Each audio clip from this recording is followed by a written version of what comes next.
Sa mga mahilig pong magtransaksyon sa internet, mag-ingat po kayo. May bagong modus kasi ngayon na tinatawag na lobster scam. Narito ang report.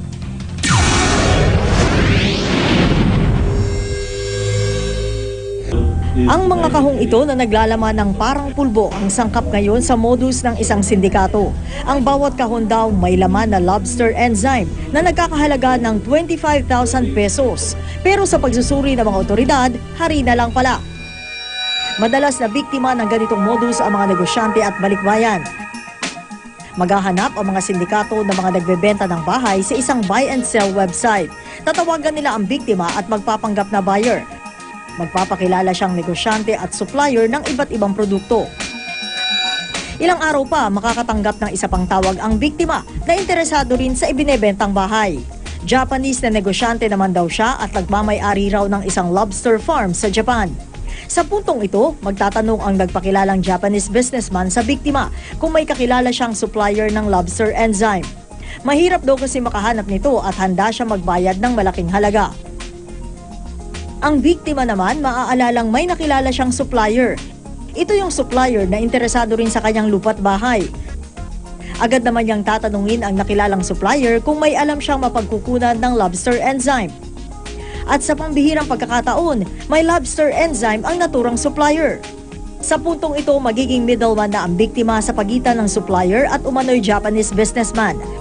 Dito na maeengganyo ang biktima dahil makakatanggap daw siya ng 1 hanggang 10 milyong piso bilang middleman. Pero sa kalagitnaan ng transaksyon, magkakaroon ng aberya sa pagde-deliver ng mga lobster enzyme. Sasabihan ng supplier na kailangan niya ng down payment para rito. Ang lobster farmer naman biglang aalis ng bansa at hindi maibibigay ang down payment pero mangangakong babalik din ng bansa. Sa puntong ito, maglalabas na ng pera ang biktima para matuloy ang transaksyon. Iiwan ng supplier ang mga lobster enzyme sa biktima at kukunin na nito ang pera. Doon na hindi makokontak ng biktima ang mga bago niyang kakilala. Huli nang malalaman ng biktima na magkasabwat ang supplier at ang lobster farmer. Eksklusibong humarap sa GMA News ang isa sa mga nabiktima ng scam. Tumanggi siyang sabihin ang halagang natangay sa kanya pero malaki raw ito. Nung binigay nila na yung produkto, tapos yung nag-calculate na rin kami kung magkano na makukuha namin. Tapos may mga assurance, oras lang yung pagitan.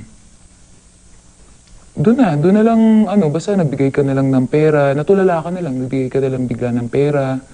Tapos iniisip mo na lang na may makukuha ka na maya-maya lang. Sa kuhang ito ng CCTV, makikita ang nagpakilalang Japanese businessman, supplier at iba pang mga kasabwat sa scam. Pag-observe ka bago ka magbigay ng pera. Tapos, dun sa mga scammer na kagaya nila, sana kung dumating yung time na makatagpo sila ng tao na hindi sila susoli sa pulis. Tapos, yung mismong tao na niloko na nila yung gagawa sa kanila ng justice na para dun sa mga kagaya ko. Ayon naman sa mga investigador, meron na silang lead sa kaso. Pinapayuhan nila ang publiko mag-ingat sa mga makikilalang makakatransaksyon sa internet. Syndicated estafa po ang kaya natin ikaso sa kanila sa mga ganyan tao. At pag syndicated estafa po, wala po siyang piyansa. Ang mukha po yan ng large-scale estafa. Pinag-iisipan pa ng biktima kung maghahain sila ng reklamo laban sa buy and sell website kung saan niya ipinost ang kanyang mga property. Sa policy statement naman na naturang website na sulit.com, nakasaad na wala silang pananagutan sa anumang mangyari sa mga transaksyon. Tiniyak nilang meron silang sistema ng pag-verify ng impormasyon na pinopost sa kanilang website. Para sa unang balita, Sherian Torres reporting.